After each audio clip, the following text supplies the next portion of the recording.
Fatihah.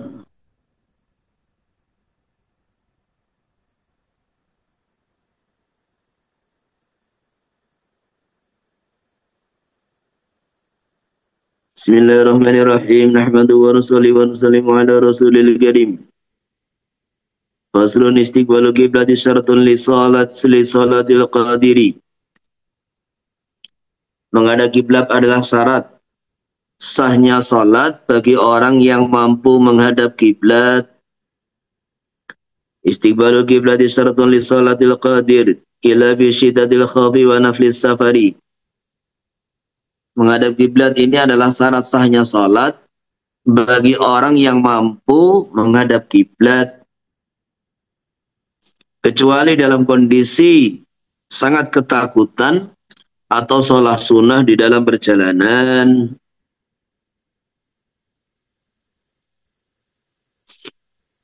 Jadi ada dua keadaan di mana menghadap kiblat itu tidak wajib, dan sholatnya juga tidak wajib diulangi. Yang pertama adalah kondisi syiddatul khauf, entah itu sebab peperangan atau yang lain. Jadi kondisi perang sudah berkecamuk, kemudian di tengah-tengah perang itu sudah datang waktu sholat, dan tentara ini sudah tidak ada waktu untuk menunda sholat. Dia yakin bahwasanya peperangan ini ketika belum selesai sampai habisnya waktu sholat. Kan perang itu tidak mesti dalam perjalanan. Ada kalanya perang itu kondisi perjalanan, ada kalanya bukan dalam kondisi perjalanan. Safar qasar maksudnya. Sehingga terkadang orang itu dalam kondisi perang tidak boleh menjama, tidak boleh mengqasar. Maka berbagai cara dalam salat syiddatul khauf. Ada kalanya musuh di arah kiblat, ada kalanya bukan di arah kiblat. Ada kalanya musuh sudah tampak, ada kalanya musuh belum tampak. Yang mana dari sekian tata cara yang diriwayatkan oleh Imam Syafi'i itu ada 16 cara. Nah, dari 16 cara itu, maka ada 4 cara yang dipilih oleh Imam Syafi'i radhiyallahu anhu, karena ini dianggap cara yang paling hati-hati, yang tidak terlalu banyak merubah tata cara sholat. Yang jelas, ketika perang itu yang dipikirkan seorang panglima adalah, seorang panglima ini ketika perang itu, bagaimana tentaranya ini bisa dilindungi, maksudnya tentaranya ini tidak jadi korban karena dibantai musuh, dan bagaimana sholat tetap bisa dikerjakan. Itu. Jadi yang menjadi pokok inti permasalahan, pokok inti pembahasan ketika syiddatul khauf, maka seorang panglima itu yang dipikirkan, ini perintah Allah yang namanya sholat harus tetap bisa dikerjakan, dan pasukan juga aman, maksudnya itu tidak dibantai, loko-loko tidak dibantai tanpa perlawanan karena sholat. Maka disitulah ketika musuh masih jauh dan kondisi itu aman, maka ya sholat seperti biasa. Sholat seperti biasa. Tetapi ketika musuh sudah tampak kayak zaman dulu kan, di mana itu mungkin serangan paling mematikan itu adalah anak panah yang mungkin jaraknya 100 meter, 200 meter. Sehingga musuh yang sudah tampak itu pun tidak menghalangi kita sholat, karena mungkin jaraknya baru masih 1 kilo, setengah kilo, masih jauh begitu itu. Lah kondisi sekarang ini orang perang itu kayak main game gitu loh. Jadi rudal itu bisa diantar antar negara dengan remote control itu. Maka kondisi perang semacam ini ya bukan perang langsung, bukan perang fisik langsung berhadap muka itu enggak gitu. Maka ya yang dipikirkan itu bagaimana sholat tetap bisa dikerjakan, nah, kemudian juga ini pasukan aman kan gitu. Nah yang dimaksud Sittatul Khauf itu diantaranya adalah ketika perang sudah berkecamuk, berhadapan satu sama lain, sehingga tidak mungkin sholat dengan sewajarnya atau sholat dengan tata cara normal itu nggak mungkin. Lah disitulah kata Sayyidina Abdullah bin Umar, ya tetap kita sholat, entah menghadap kiblat, tidak menghadap kiblat, mustaqbilil kiblat, atau ghaira mustaqbiliha. Jadi kondisi semacam ini termasuk kondisi itu melari karena binatang buas, lari karena dikejar tsunami, kondisi waktu sholat sudah mepet, maka itu pun juga boleh sholat dalam kondisi darurat semacam ini, tidak menghadap kiblat. Kemudian yang kedua, sholat sunnah dalam safar. Maka bagaimana perinciannya? Ya perinciannya seperti yang dijelaskan oleh ini pernyataan Imam Nawawi rahimahullah.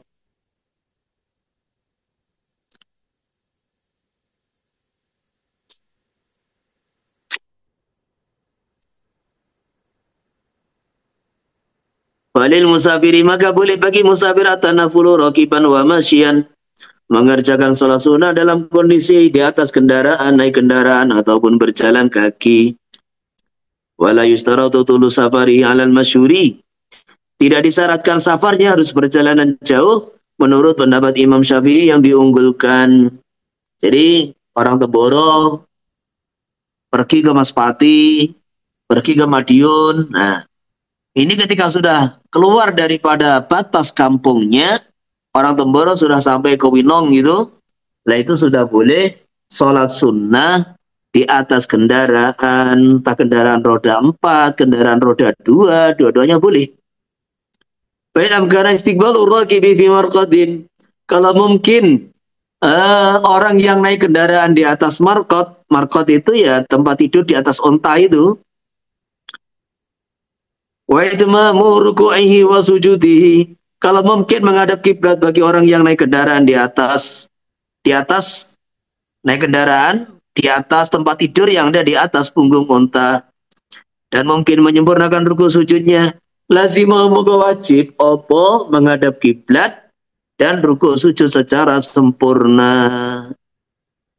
Jadi orang yang di atas kendaraan dia bisa menghadap kiblat, bisa ruku sujud dengan sempurna, bisa berdiri, maka wajib sholat dengan normal. Walaupun itu di atas unta, maunya di atas kereta api, dia bisa dengan sempurna, ya wajib kerjakan dengan sempurna. Di kapal juga begitu. Bisa mengerjakan dengan sempurna, wajib kerjakan dengan sempurna. Wa illa kalau tidak mungkin fala sahwana insa'ulul istiqbal wajib wa illa fala. Kemudian kalau tidak mungkin mengerjakan sholat sunnah dengan sempurna, maka pendapat ashab yang diunggulkan ditafsil. Kalau dia bisa menghadap kiblat, maka wajib. Kalau tidak bisa, ya maka tidak wajib.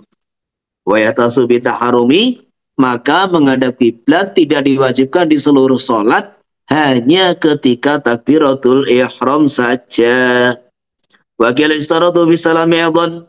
Pendapat yang kedua, di samping wajib di kala takbiratul ihram, juga ketika salam. Jadi orang sholat sunnah dalam perjalanan, kesimpulannya, kalau bisa ini menyempurnakan semua rukun, wajib disempurnakan. Kalau nggak bisa, ya minimal ketika takbiratul ihram saja, yang lain menghadap ke arah tempat tujuannya, ke arah jalan. Pendapat kedua, takbiratul ihram dan ketika salam. Dan selama perjalanan tidak boleh dia berpaling dari arah tujuan, dari menghadap ke arah tujuan ke depan, tidak boleh menyamping ke kanan ke kiri, kecuali kalau menyamping ke kanan tadi ke arah kiblat, umpamanya begitu. Wa yahrumu inhirafu an tariqi ilal kiblat. Tidak boleh dia berpaling dari arah jalannya kecuali menghadap ke arah kiblat. Wa yumi'u bi ruku'ihi wa sujudihi. Wajib dia isyarat dengan rukuk sujudnya. Wajib dia isyarat dengan rukuknya. Wa sujuduhu utai sujudnya iku akhfadu, lebih rendah, wajib lebih rendah dari rukuknya. Wal adaru utai pendapat Imam Syafi'i yang diunggulkan iku anal masya yutimmu ruku'ahu wa sujudahu. Sesungguhnya orang yang berjalan wajib menyempurnakan rukuk dan sujudnya. Wastaqbilu fihima wa fi ikhramihi, dan dia menghadap kiblat di dalam rukuk sujud dan di dalam ikhramnya. Wala yamshi illa bi qiyamihi wa tasahhudi wa tasyahudihi, dan dia tidak boleh berjalan kecuali ketika berdiri dan ketika tasyahud. Jadi ini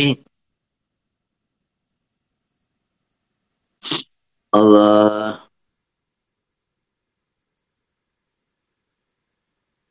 Yang ada di dalam tuntunan baginda Nabi SAW, sholat sunnah dalam perjalanan itu, sholat sunnah dalam perjalanan itu adalah dengan naik kendaraan.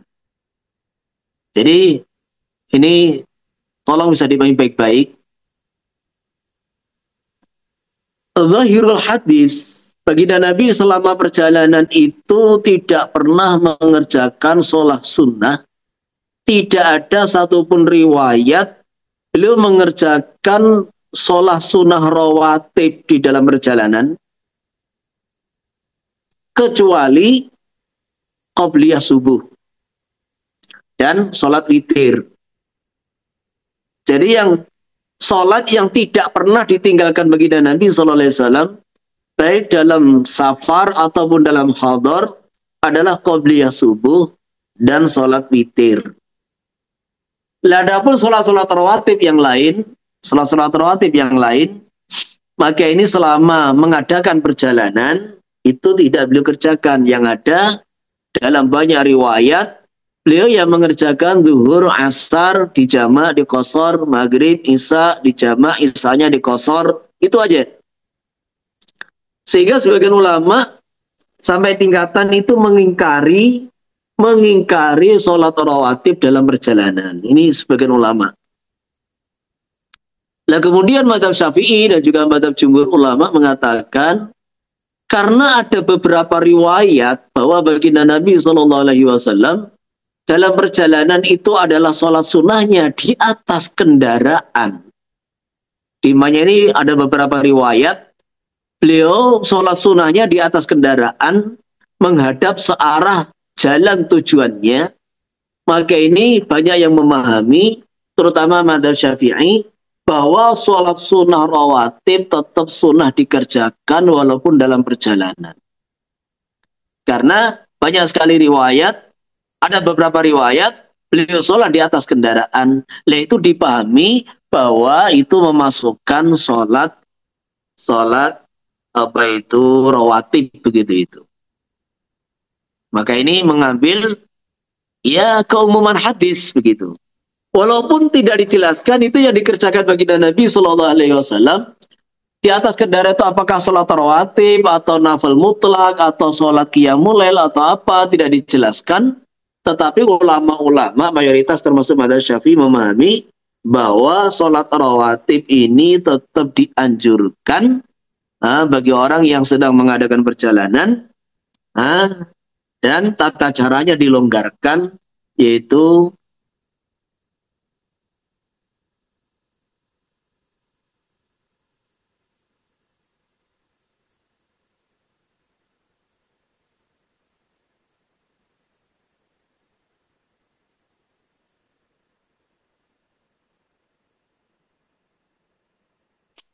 tata caranya dilonggarkan, yaitu dengan bisa dikerjakan di atas kendaraan. Ini cara memahami mazhab Syafi'i. Lalu kemudian apa itu sholat rawatib itu kan, sholat qobliyah itu kan bisa dikerjakan ba'dal fardhi. Jadi kalau dia ini mamanya jamak zuhur sama asar 2 rakaat, lah nanti dalam perjalanan Itu bisa dikerjakan qobliyah duhur 4 rakaat, ba'diyah duhur 2 atau 4 rakaat seperti itu. Jadi dikerjakan rawatibnya itu selepas mengerjakan jamak dan qasar. Lah maghrib isya juga begitu. Ini maghrib isya jamak taqdim atau jamak takhir. Dan nanti selesai mengerjakan sholat fardu kedua-duanya, baru dikerjakan ini. Ada ba'diyah maghrib, ada ba'diyah isya atau qobliyahnya. Terutama minimal yang sholat-sholat rawatib yang muakkad, nah itu jangan ditinggalkan. Bismillahirrahmanirrahim. Kemudian tata cara sholat berjalan itu dikiaskan dengan sholat di atas kendaraan. Maksudnya ketika orang tuh sholat di atas kendaraan hanya dengan isyarah itu boleh, apalagi dengan berjalan. Di mana dengan berjalan itu lebih sempurna dalam tata cara mengerjakannya daripada di atas kendaraan. Yaitu apa? Dia wajib menghadap kiblat ketika takbiratul ihram. Kemudian ketika doa iftitah, baca Fatihah, baca surah berjalan. Nanti ruku menghadap kiblat lagi. Ketika i'tidal berjalan lagi. Sujud 2 kali dan duduk di antara 2 sujud menghadap kiblat. Lah ketika tasyahud dia berjalan lagi. Berjalan lagi. Nah, terus ketika salam, apa itu? Maka apakah menghadap kiblat? Maka di situ wa yastaqbilu fihima wa fi ihramihi wa julusi baina sajadataihi. Kemudian wala yamshi illa fi qiyamihi asyamil litidadi wa tasyahudihi walaupun tasyahud awal. Jadi di sini ketika salam juga tidak wajib menghadap kiblat. Walau shalla fardhan ala dabatin wastaqbala wa tamma ruku'ahu wa sujudahu wa ya waqifatun jaza. Kalau ada orang sholat fardu di atas kendaraan dan dia bisa menghadap kiblat, dia bisa menyempurnakan rukuk sujudnya, sedangkan kondisi kendaraannya berhenti, wa ya waqifatun jaza, maka boleh dan sholatnya sah. Ausairatun fala. Adapun kalau kendaraannya ini berjalan, walaupun dia sholat bisa menyempurnakan syarat rukunnya, maka tidak boleh. Kecuali, kenapa tidak boleh? Karena li'anna sayraha mansubun ilaihi bidali jawazi tawaf alaiha. Jadi karena berjalannya kendaraan itu dinisbatkan kepada yang mengendarai, sehingga ketika dia sholat kan tidak bisa mengendalikan lagi itu kendaraan. Beda ketika tawaf masih boleh itu tawaf di atas kendaraan, karena jalannya kendaraan, kakinya itu dihitung sebagai gerakan orang yang mengendarai. Nah di sini ketika dia sholat nggak bisa mengendalikan, maka ketika orang itu sholat fardu di atas kendaraan yang berjalan, ini matan perhatikan, walaupun dia bisa menghadap kiblat, menyempurnakan rukuk sujud, nggak boleh, kecuali kalau ada orang lain yang menyetir itu kendaraan. Jadi posisi dia bisa menyempurnakan syarat rukun sholat, kemudian kendaraan itu ada drivernya sendiri, maka itu boleh. Nah itu di sarahnya seperti itu. Makanya qala hatta law kana lidabati man yalzamu li jamaha wa yusayyiraha bihaitsu la takhtaliful jihad jaza dzalik. Jadi kalau kendaraan itu ada orang yang mengendalikan, ada orang yang mengarahkan, sekira tidak rubah-rubah itu arah kiblatnya, lurus gitu, tidak rubah-rubah itu arah kiblatnya, maka sehingga dia mulai takbir sampai salam terus dalam kondisi menghadap kiblat, maka hukumnya boleh. Maka ini kalau kita ini naik bis, jadi kesimpulannya Orang itu kalau mau sholat fardu, sedangkan dia di atas kendaraan, yang sudah ada orang lain yang menyetir, kesimpulannya, maka ditafsil. Kalau orang tadi bisa menyempurnakan semua rukun dan syarat-syarat sholat di atas kendaraan, contohnya kayak di kapal, dia mulai awal sampai akhir selalu menghadap kiblat. Contohnya kayak di kereta.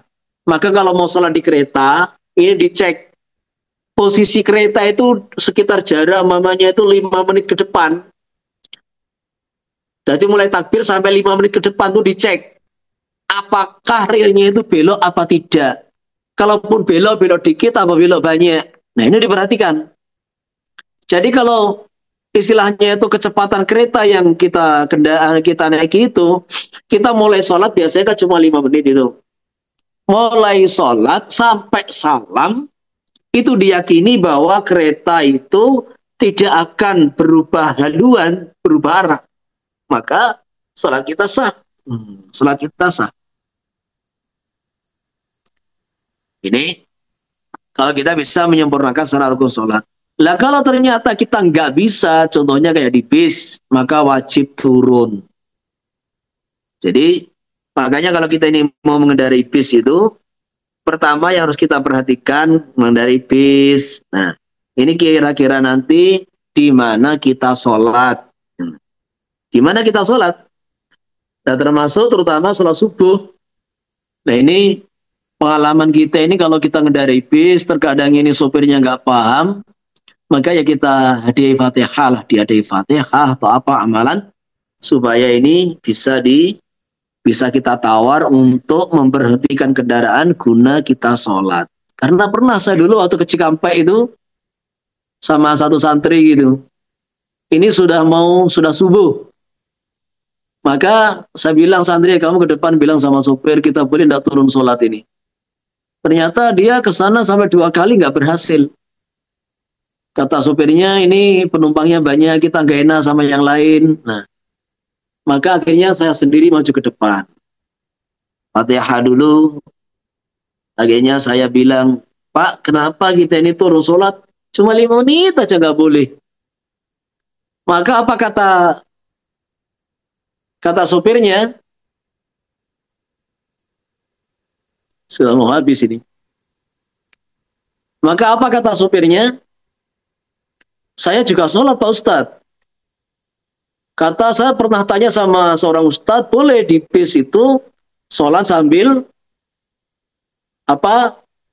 menghadap ke arah kendaraan, kemudian rukuk, sujud, isyarah, itu boleh katanya Pak Ustadz. Maka saya bilang, ya memang itu ada Pak, itu walaupun pendapat yang lemah itu ada yang membolehkan, tapi kita ini mau cari pendapat yang hati-hati. Jadi sholat fardu itu kalau bisa turun Pak, cuma 3 menit lah turunkan saya di tempat yang penting ada air wudhu, nggak apa-apa, tidak harus di masjid. Nah, jadi nggak apa-apa, tidak harus di masjid. Nah, begitu. Maka apa itu namanya? Itu loh Pak, di belakang ditulis sih. Kalau apa namanya itu mau BAB katanya bilang ke sopir, masa ini BAB aja boleh, orang mau sholat gak boleh. Udahlah Pak, Bapak turunkan di jalan gak apa-apa, yang penting ada air wudhu. Nah, alhamdulillah akhirnya diturunkan, ya pas ada musola juga. Akhirnya kita bisa sholat, udah nggak usah sholat qobliyah, langsung wudhu, sholat subuh.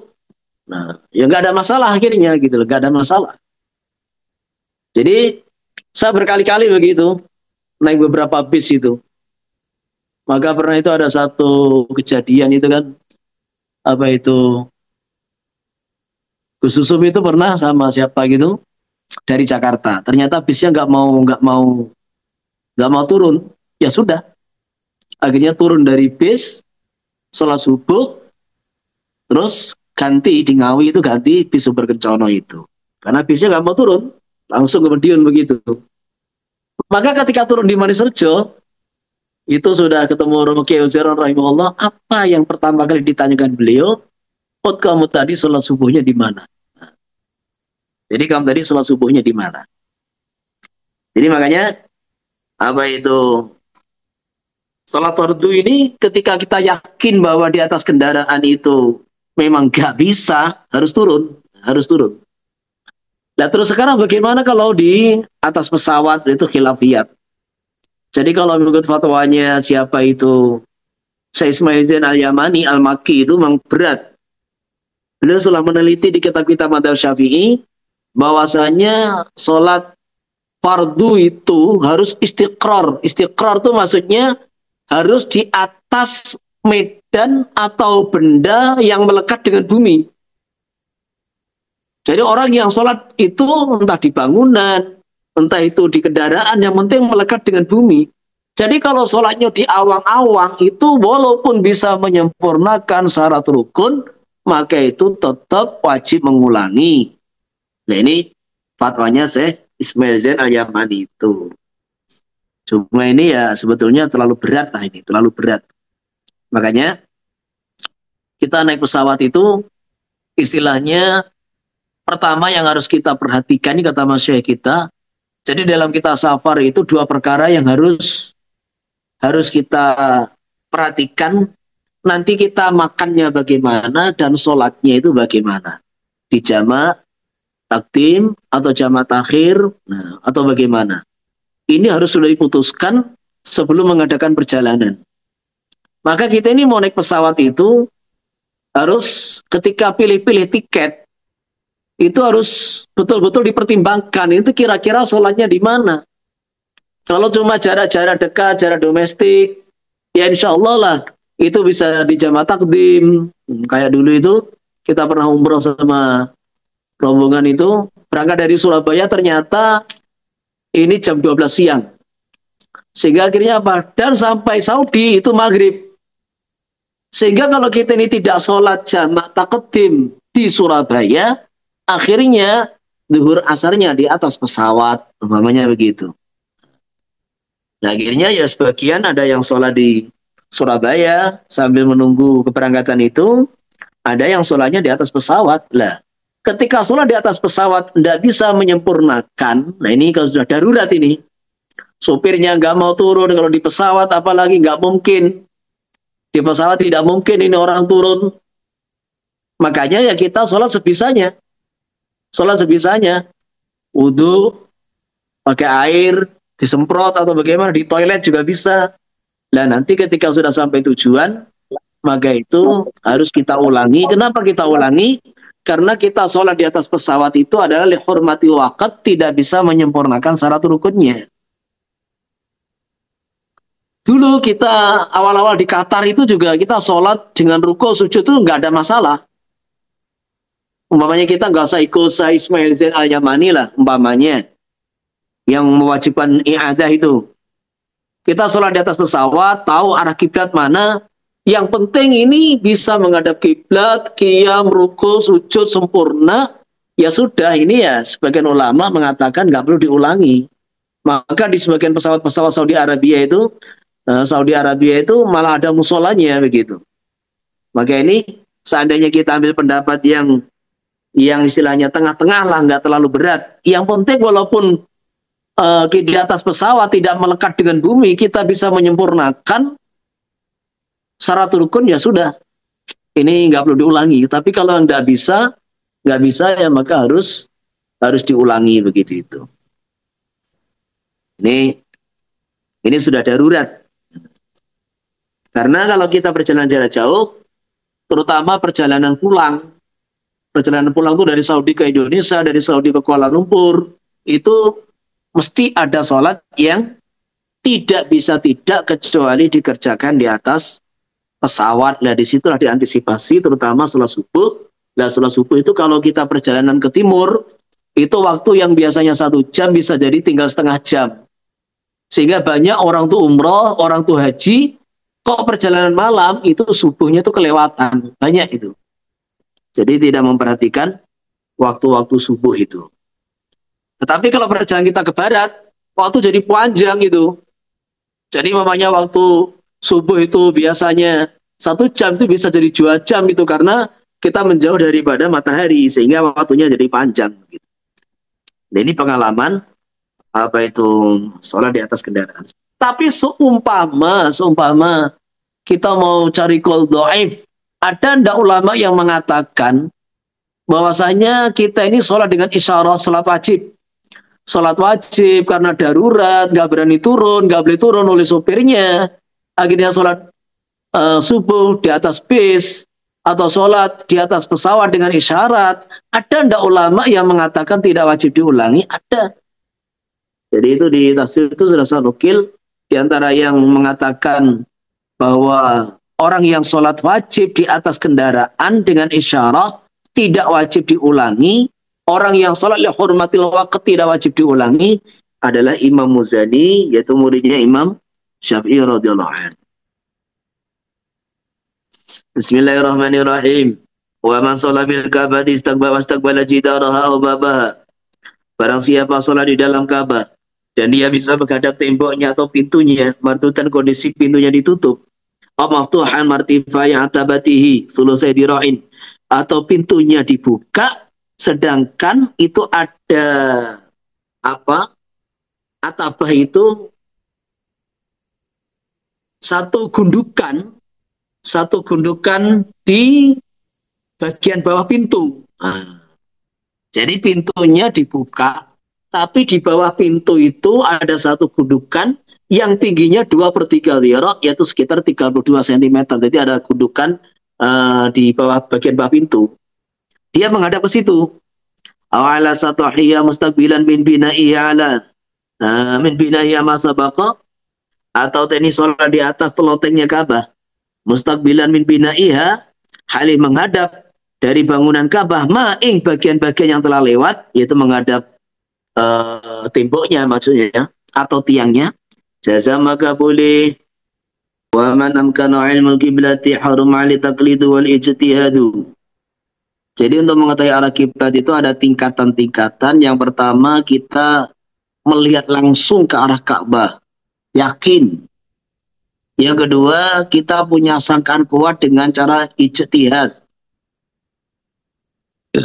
Yang ketiga kalau tidak mampu ijtihad maka percaya kepada orang yang tahu arah kiblat. Nah, seperti itu.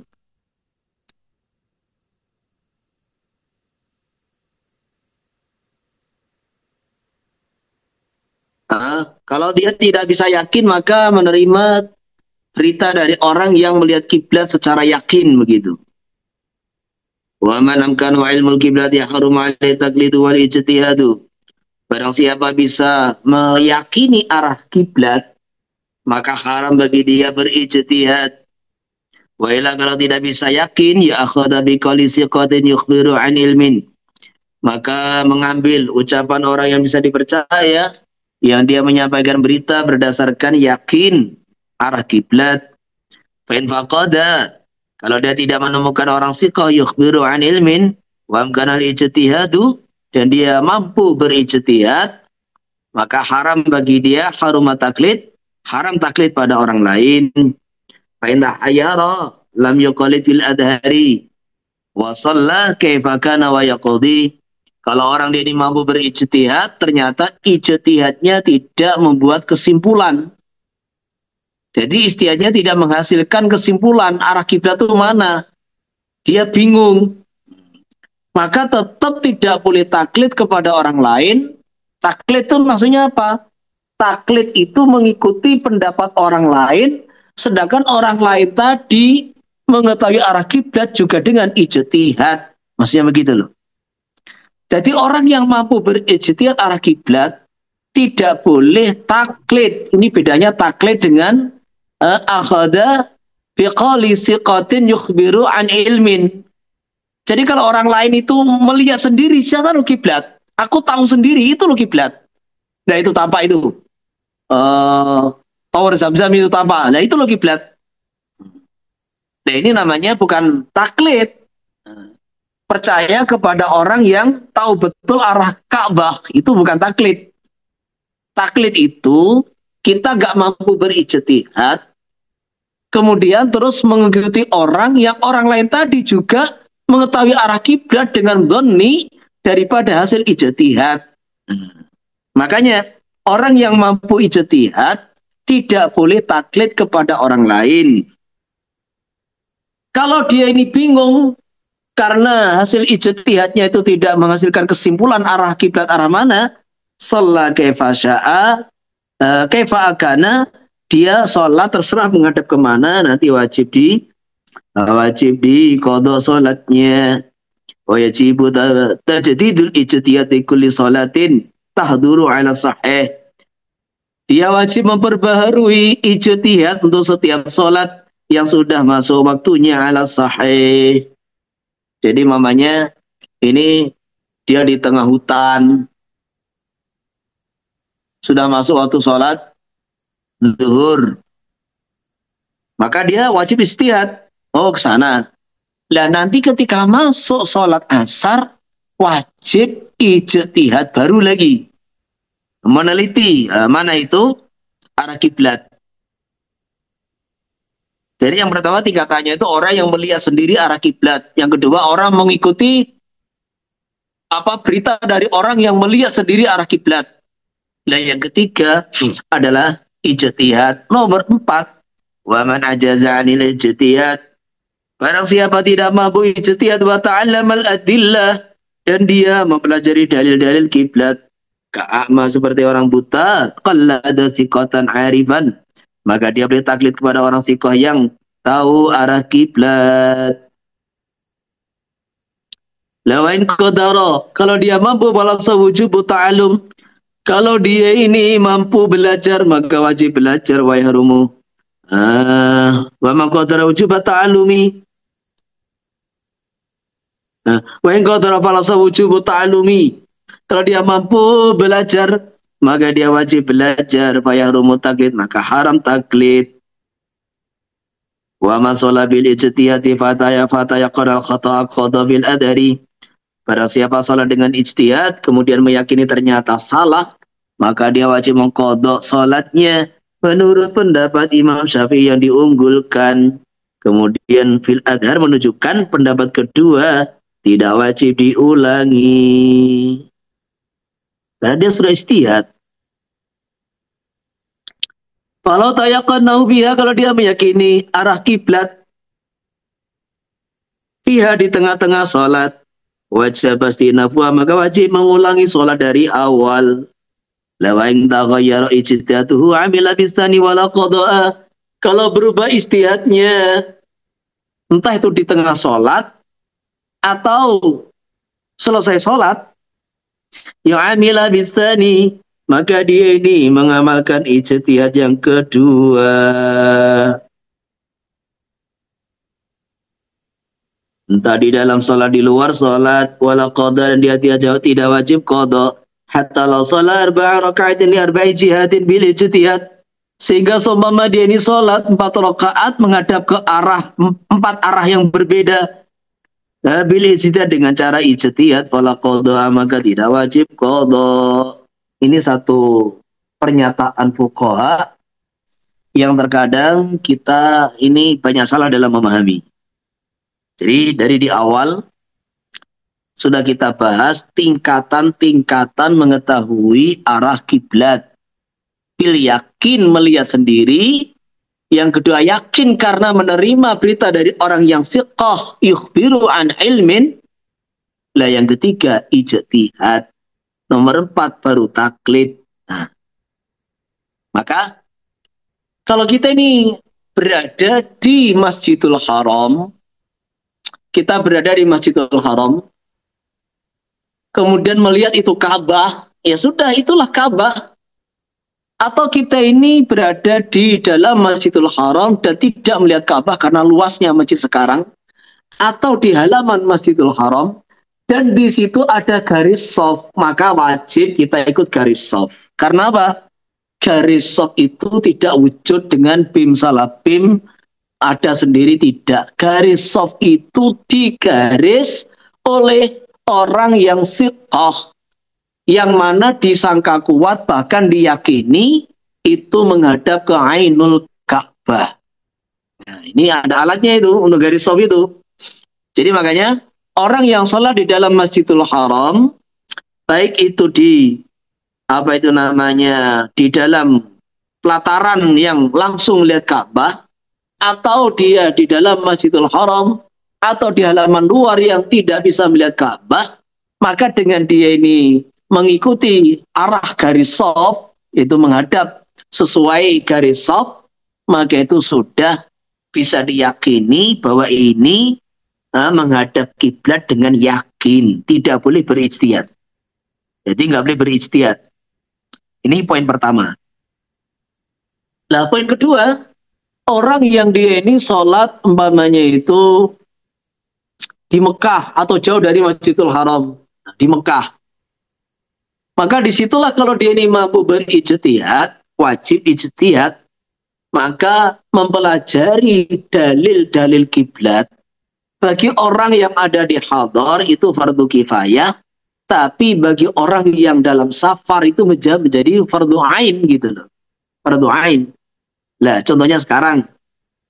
Kalau zaman dulu itu kan kalau kita ini safar, dilihat kita sekarang di negara mana? Kita di negara mana? Kalau kita negara Indonesia ini, maka Indonesia itu maka di Indonesia mana? Kalau kita di Jawa, Jawa itu letaknya 6 sampai 8 derajat dari garis khatulistiwa. Kemudian Ka'bah itu sebelah utaranya khatulistiwa 21 derajat. Jadi kalau kita ini tarik garis lurus ke timur ke barat begitu. Kalau kita di Jawa, maka kita ini letakkan diri kita di sebelah kiri khatulistiwa, letakkan Mekah di sebelah kanannya. Nah, antara Jawa dengan Mekah itu 64 derajat. Nah, gitu. Maka itu yang diajarkan di kitabnya Syekh Muhammad Nawawi Al-Bantani itu di Syarah Bidayatul Hidayah itu. Makanya kalau kita ini ada tarik garis lurus dari sini ke barat, maka serong ke utara. Jadi barat, serong ke utara. Itu sudah arah kiblat. Nah, kalau orang tuh di Kalimantan, di Malaysia, lah itu serong ke utaranya nggak terlalu banyak. Karena Kalimantan Sabah itu, Malaysia Sarawak, Malaysia Semenanjung Malaysia itu berada di sebelah utara khatulistiwa gitu loh. Sehingga itu mungkin lurus ke barat, serong utara dikit, serong kanan dikit, nah itu arah kiblat. Gitu. Nah, yang ada di Thailand, lah beda lagi, itu lurus saja ke barat. Seperti itu. Ini metode kompas. Nah, metode kompas. Nah, kalau kita sekarang itu sudah ada HP, yang penting di HP itu ada sinyalnya. Maka sudah banyak namanya aplikasi kiblat. Entah itu di bank muamalat, entah itu ada di aplikasi bank BSI, atau di Salatuk. Jadi apa itu aplikasi-aplikasi untuk mengarah ke arah kiblat itu sudah banyak sekali. Yang penting itu memang sudah disetting, kemudian terus tempatnya datar. Nah, insya Allah kita juga bisa mengetahui kita di negara mana, kemudian tuh arah Ka'bah tuh ke arah mana, menghadap ke barat, mau ke timur, mau ke selatan, kan gitu kan. Nah, itu sudah, kalau zaman sekarang yang penting ada sinyal itu sangat mudah. Tidak terpengaruh oleh malam gelap atau di mana, nggak ada terpengaruh. Maka ini kayak kita mamanya naik kereta tadi, kita bawa HP, cek, oh ternyata sekarang itu jarak dari Solo ke Jogja itu menghadap keretanya itu ke selatan, serong ke barat. Berarti kita kalau mau sholat menghadap ke samping gitu loh, menghadap ke samping dari para kereta. Nah, contohnya seperti itu. Ini namanya mempelajari arah kiblat. Karena saya 2 kali itu di kereta itu ada istilahnya apa ya? Pramugaranya lah di situ. Jadi awak kereta itu dia sholat di kereta itu bukan, ini kan lagi perjalanan antara Cilacap ke Jogja itu kan lurus ke barat. Nah, dia sholat itu menghadap ke pantai selatan gitu loh. Tak perhatikan ini seorang sholat. Maka selesai tak tegur, selesai sholat itu, Pak, Bapak itu tadi sholat menghadap ke selatan. Tidak sah, Pak, kiblatnya ke sono kan gitu. Oh gitu ya. Ya sudah gitu loh. Jadi bukannya dia mengulangi sholat, ya sudah. Dianggap ini nggak tahu gitu aja. Nah, ini namanya mungkin dia istilahnya ketoknya itu ya orang kereta tapi urusan arah kiblat, bukan kok nggak tahu teknologi. Tapi arah kiblat itu ya dia tidak mempelajari gitu aja. Maka ini ya tidak sah sholatnya mestinya begitu itu. Jadi mempelajari arah kiblat kalau zaman sekarang itu kalau kita ada HP, ada aplikasi, gampang.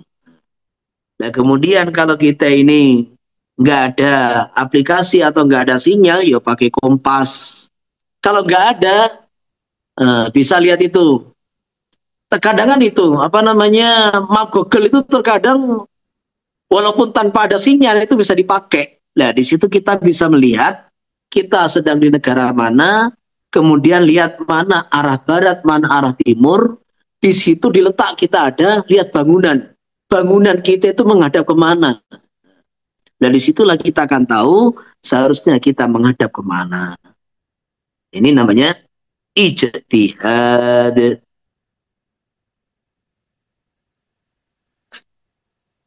Maka bagi orang yang dia ini mampu berijtihad, wajib ijtihad. Kalau dia ini bisa mempelajari arah kiblat, ya wajib mempelajarinya. Terus wa man shalla bil ijtihad fatayaqana al khata' qada. Jadi kalau orang sudah berijtihad kemudian terus meyakini salah. Jadi perasaannya sudah benar, entah pakai aplikasi atau apa, ternyata tadi aplikasinya itu belum selesai. Jadi belum selesai. Ternyata dia menghadap ke utara, bukan menghadap ke barat, umpamanya begitu. Diyakini salah. Dan salah itu sampai 45 derajat, fatal lah gitu. Maka Imam Syafi'i radhiyallahu anhu punya dua pendapat. Pendapat yang diunggulkan itu wajib diulangi sholatnya. Kalau sudah selesai sholat. Lah kalau tayaqqanal khata' fi sholat tayaqqanahu khata' gitu. Tayaqqanal khata' fi sholat wajib dibatalkan dimulai dari awal. Nah, terus wa itaghayyara istiyatuhu, ini bedanya apa? Antara tayaqqanal khata' dengan taghayyurul ijtihad itu bedanya apa? Nah, ini harus dipahami betul. Jadi kalau orang itu berubah istihad, maksudnya begini, dia di kegelapan malam, nggak ada kompas, kemudian ya mungkin cuma lihat bintang atau apa, kayaknya ke sana. Tadi saya berjalan menghadap ke sini, berapa kali belok, kayaknya ke sana. Udah. Terus ketika tengah sholat, mikir lagi, bukan, kayaknya ke sini. Nah, mamanya begitu. Nah, ketika orang tuh di tengah-tengah sholat, ijtihad berubah. Maka wala qada'a. Amilah bisani. Jadi kalau di tengah sholat sudah berubah ijtihad, langsung berubah ikut hasil ijtihad yang kedua. Berubah lagi, ikut lagi, sudah. Terus wala qada'a dengan syarat lam yatabayyan al-khata'. Jadi tidak ada kejelasan itu kesalahannya.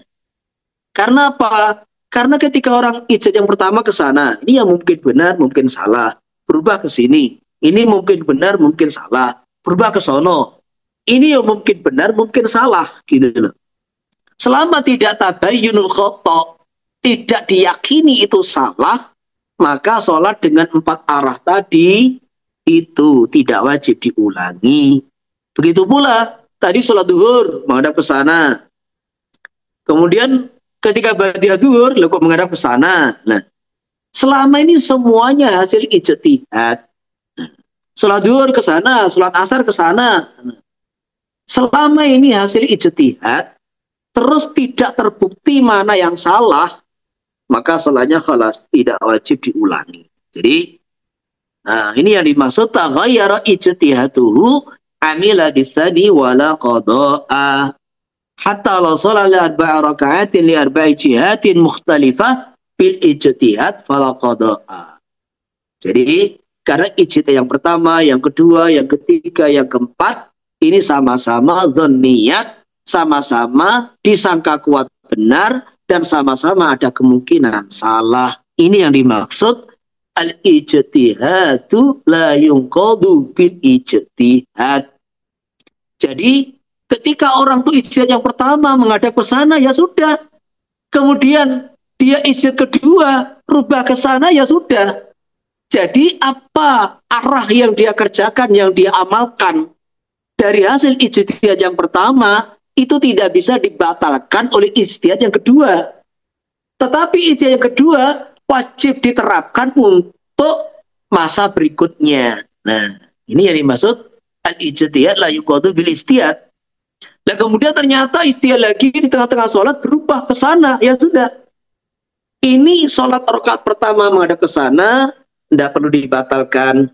Yang menghadap ke sana nggak perlu dibatalkan. Yang ke sini juga wajib dikerjakan tanpa harus membatalkan amalan rakaat kedua, rakaat pertama, karena semuanya hasil ijtihad. Begitu pula dia sholat zuhur menghadap ke sana. Nah, sholat asar ijtihad menghadap ke sana. Selama lam yatabayyan al-khata', ya, nah, maka sholat zuhur ya sudah mengikuti ijtihad sebelum sholat zuhur. Sholat asar wajib mengikuti ijtihad sebelum sholat asar. Maka itulah di dalam kaidah al-ijtihad la yuqadu bil ijtihad itu kayak Sayyidina Umar, Abu Bakar punya ijtihad, putusan begini. Sayyidina Umar punya keputusan berbeda, ya sudah. Apa yang diputuskan Abu Bakar, khalas, hukum dilaksanakan. Yang diputuskan Sayyidina Umar, ya khalas, untuk masa yang akan datang, hukum diberlakukan. Nah, Sayyidina Umar itu mamanya pernah ketika ada saudara sekandung malah nggak dapat bagian, saudara seibu dapat bagian. Di awal khilafah beliau, hakama wa qadha bi adamil istirat. Maka saudara sekandung ya karena dia asobah dan ternyata nggak ada sisa atau sisanya lebih sedikit, ya sudah itu kamu dapat. Kamu kan asobah. Asobah itu ya berapapun itulah kamu terima. Nggak dapat, ya itu sudah asobah. Nah, tetapi ketika berijtihad kembali, lah saudara sekandung kan ya saudara seibu. Bagaimana saudara seibu dapat karena dia dawil furud, malah saudara sekandung nggak dapat? Ini nggak mungkin. Maka berubah ijtihadnya, kemudian saudara sekandung dihukumi dengan istirat, yaitu dijadikan, dikelompokkan sebagai dawil furud, sehingga mendapat bagian sebagaimana saudara seibu. Ini yang dimaksud al-ijtihad la yuqadu bil ijtihad. Oke, silakan ada pertanyaan?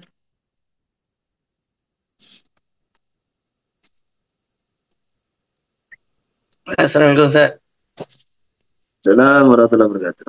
Ini mau tanya umum, boleh kah? Boleh, boleh, udah. Itu kemarin ketika saya khuruj bulan puasa di atas pesawat itu time atas pesawat itu waktu maghrib, waktu mau buka puasa. Jadi jam kita buka puasa itu kalau di darat kan sudah berbuka, tapi kita masih dalam pesawat itu masih belum terbenam lagi matahari. Itu gimana Ustaz? Nggak boleh. Jadi ketika orang di darat, menurut orang di darat sudah terbenam, ya silakan. Tetapi kalau kita di pesawat masih tampak itu matahari, ya nggak boleh. Tunggu sampai terbenam. Jadi seperti itu. Itu yang jadi apa? Itu ada masalah, jadi makin lama jadi gitu. Iya, jadi sekarang gini, kamu dari Kuala Lumpur terbang ke Saudi, perhatikan. Ketika kamu terbang jam 6 pagi sampai sana jam 12 siang. Iya enggak? Iya enggak? Jadi kita dari Jakarta terbang take off jam 6 pagi sampai Jeddah jam 6 siang. Karena selisih 4 jam. Sehingga seumpama kamu tuh puasa, coba. Padahal kita di pesawat sudah 10 jam. Jadi kita tadi jam 4 di Jakarta itu sudah sholat subuh, imsak. Maka jam 6 pagi take off. 2 jam kita puasa. Di atas pesawat 10 jam. maka 12 jam kita puasa. Landing di Jeddah jam 12 siang. Lah, maghribnya di Jeddah berapa? Maghribnya di Jeddah itu jam 7. Maka kamu nambah lagi 7 jam. Jadi akhirnya puasa kamu di hari itu 12 jam tambah 7 menjadi 19 jam. Coba. Jadi hari itu Anda tidak sadar bahwa kita ini puasa 19 jam. Karena dengan perjalanan ke barat, menjauh dari matahari, waktu dari memanjang. Coba seandainya kalau kita tadi berangkat jam 12 siang. Sama. Sampai sana jam 6 petang. Padahal kita tadi jam 12 siang itu puasa sudah 8 jam. Puasa sudah 8 jam. Maka di atas pesawat 10 jam. Sampai sana itu sudah, apa itu namanya, masih 1 jam baru maghrib. Nah begitu. Jadi kita ngikut kondisi setempat, atau kita sudah di atas pesawat ya ikut jam pesawat, kita di Saudi ikut jam Saudi, dan sebaliknya. Ketika Ramadan kita perjalanan pulang cepat, umpamanya dari Saudi jam 6 pagi, Lah kita perjalanan itu di pesawat 10 jam, sama 10 jam, jam 6 pagi, tetapi jadinya 14 jam. Jadi jam 6 pagi itu sampai Indo itu adalah jam 6 sore per 2 jam 8 malam. Kita berangkat jam 6 pagi sampai Indo jam 8 malam. Jadi ketika jam 6 pagi di Saudi kita sudah puasa 2 jam. Kemudian tambah 10 jam itu 12 jam. Lah kita sampai di Sumatera Barat atau di Medan atau di Aceh itu sudah maghrib. Mamanya begitu. Jam 6 itu sudah maghrib. Nah, maka akhirnya puasa kita berapa? Puasa kita itu cuma 10 jam. Jadi ketika perjalanan ke timur di bulan Ramadan, maka perjalanan kita ini puasa di siang hari cuma 10 jam. Jadi lebih cepat. Karena kita berlawanan arah dengan matahari begitu itu. Jadi pahami ya? Bisa. Ada pendapat yang kata, ada pendapat lain kata boleh kan? Gimana Ustaz? Nggak bisa. Karena ini nggak bisa karena kita sudah ada di waktu normal. Nggak bisa. Oh gitu. Beda dengan ketika Anda di Finlandia, Anda di Norwegia, di daerah kutub yang memang itu nggak normal lah, disitulah. Maka ini di situ ternyata mamanya itu siangnya 22 jam atau ternyata nggak ada siang. Nah, maka ini fatwa ulama itu kalau 22 jam, malam cuma 2 jam. Nah itu boleh ikut pendapat yang mengatakan ya sudah ikut daerah normal, itu nggak ada masalah, yang terdekat begitu. Tapi kalau ini masalah pesawat, ini adalah daerah-daerah normal, berarti tidak ada masalah perbedaan pendapat, nggak ada. Jadi tinggal Anda ini perjalanan ke barat atau ke timur, ya sudah saling menguntungkan dan juga terkadang ya tambah madorot. Nah, begitu itu. Masalah ini tidak ada khilafiyah. Baik. Ya, apalagi.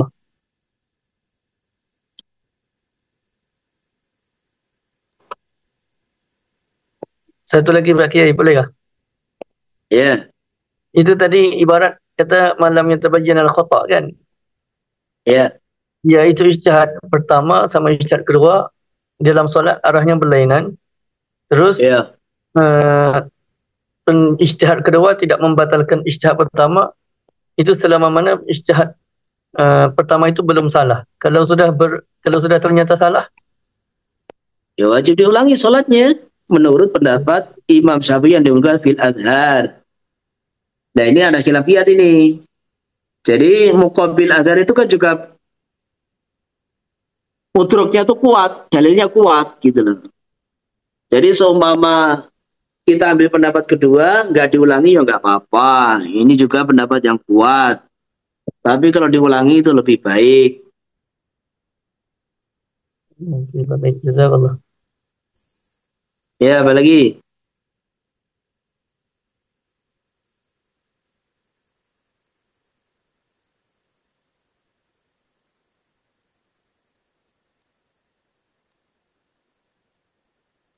Assalamualaikum Ustaz. Assalamualaikum warahmatullahi Mau wabarakatuh. bertanya ini kemarin di mahala kami ini membahas tentang masalah rotib ini Ustaz, rotib al-haddad. Masalahnya yang ada lafadz fakil muqaddam itu Ustaz. Jadi mereka orang-orang muhala ini sibuk bahwasanya dengan kita bertawasul itu katanya eh, jauh, maksudnya itu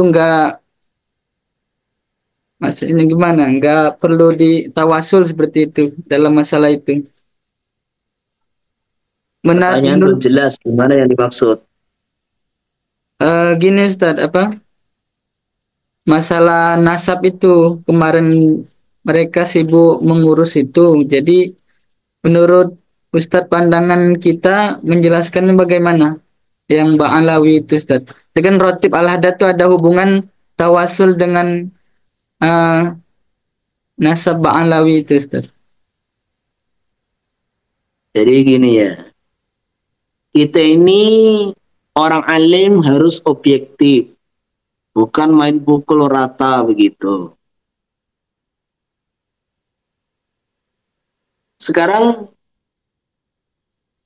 kalau Kiai Mahmud rahimahullah bikin ayat kirzi, ternyata ayat kirzi yang beliau buat itu banyak kesamaan dengan apa yang dibuat Maulana Zakaria dalam Al-Manzil. Terus terjadi rebutan. Ini siapa sebetulnya yang menciptakan, Kiai Mahmud apa Maulana Zakaria, kan gitu kan? Sehingga saling mengklaim. Maka kira-kira itu saling mengklaim itu termasuk tindakan yang istilahnya itu masuk akal sehat apa enggak gitu loh. Lah saya Al-Haddad itu buat rotib ya. Rotib itu sebetulnya nggak jauh beda dengan doa-doa penjagaan. Kemudian Imam Ar-Rifai juga buat. Nah ternyata yang dibuat oleh Syekh Haddad itu banyak kesamaan dengan yang dibuat oleh Imam Ar-Rifai. Kok terus gara-gara ini nasabnya Ba'alawi tidak nyambung kepada Nabi, terus dianggap berarti amalannya batal semua. Apakah ini kira-kira kesimpulan yang masuk akal apa enggak gitu loh. Jadi ini masalah nasab ini jangan terus dibawa kemana-mana gitu loh. Orang-orang yang umpamanya itu tidak percaya dengan Robito Alawiyah, dia tidak percaya dengan Robito Alawiyah, dia tidak percaya dengan ketersambungan nasabnya Ba'alawi kepada baginda Nabi, ya sudah, cukup di situ gitu loh. Masalah nasab, ya dah, dia nggak percaya monggo silahkan, yang percaya ya monggo, nggak percaya monggo. Ini bukan rukun iman, rukun Islam gitu loh. Lah, masalah amaliyah gitu loh. Syafaqi Muqaddam itu bukan tokoh fiktif, itu ada gitu loh. Syafaqi Muqaddam itu ada. Dan dari kalangan Ba'alawi itu ya sebagaimana yang nakal itu juga banyak. Jadi yang nakal itu juga yang banyak. Maka yang jadi wali itu juga banyak gitu loh. Jadi kita ini harus objektif di kalangan Ba'alawi itu yang memang betul-betul ulama yang mumpuni, ya ulama, ya soleh, ya aulia, itu juga banyak gitu loh. Berarti ini turun wali songo kuwi, para kiai-kiai itu yang betul-betul ahli ilmu, alim, ya bertakwa, ya mutasyarri', menjalankan syariat, itu ya banyak. Para gus sing nuwakal ya pirang-pirang gitu loh. Gitu loh. Nuwakal ya gak iso ngaji, kemudian yo istilahnya itu melanggar syariat itu yo banyak sebetulnya gitu. Maka ini urusan nasab ya sudah sebatas nasab kan gitu kan. Jangan dikaitkan dengan yang lain gitu loh. Seperti kita ini nggak punya nasab mamanya. Kita ini nggak punya nasab pada baginda Nabi SAW. Apa terus diputus? Udah, amalnya kamu tertolak, wirid kamu tertolak, ijazah kamu tertolak, apakah begitu? Nah, itu yang dimaksud gitu loh.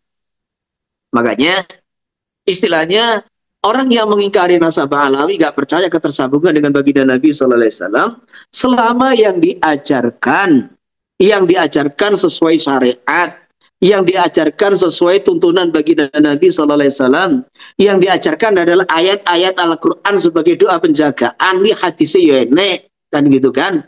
Udah silakan diterima gitu. Nah itu Syekh Abdul Al-Haddad itu orangnya ada, bukan fiktif itu, orangnya ada. Itu ulama. Jadi Al-Haddad itu kan yang orang apa itu termasuk ad-dakwah, dan karangan kitabnya juga banyak di Jawa ini juga banyak. Jadi itu bukan tokoh fiktif, itu orang alim dan orang soleh gitu loh.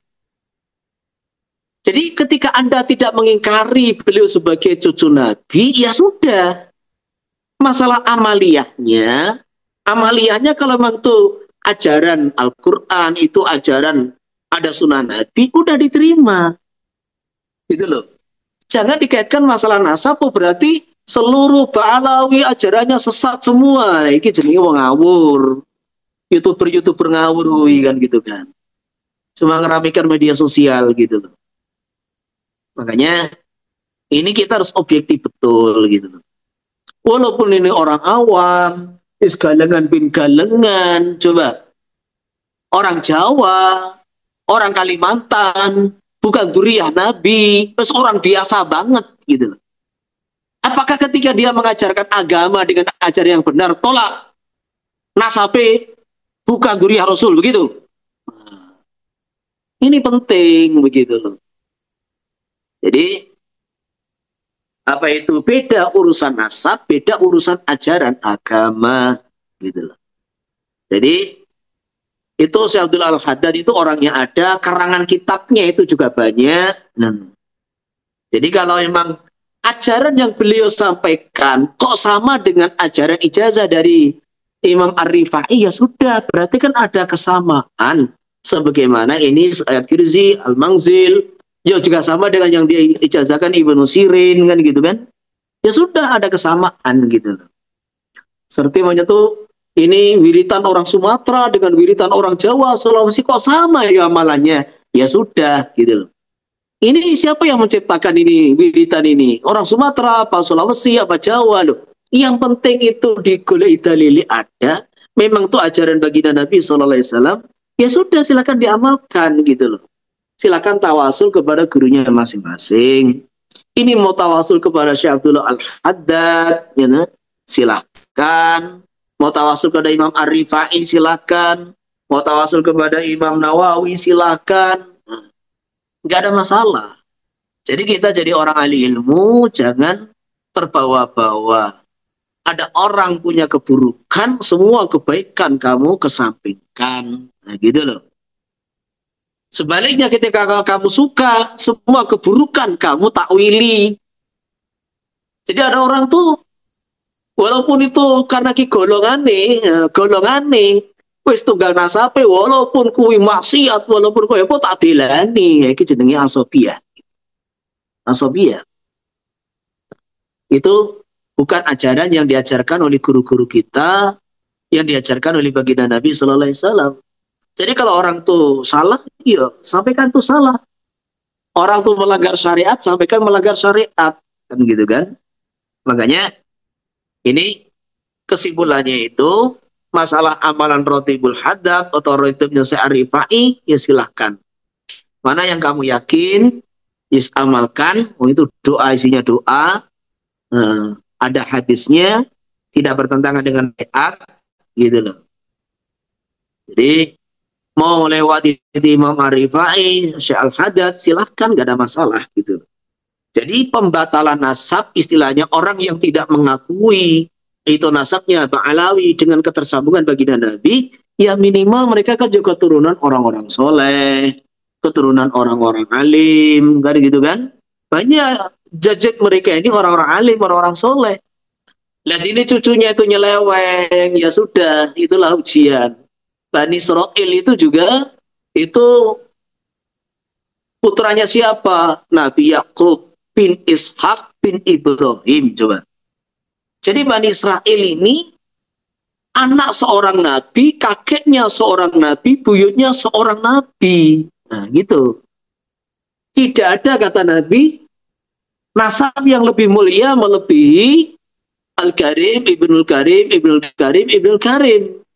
Yusuf seorang nabi, Nabi Yusuf seorang nabi, bin Yakub, bin Ishak, bin Ibrahim, 4 orang itu nabi semua.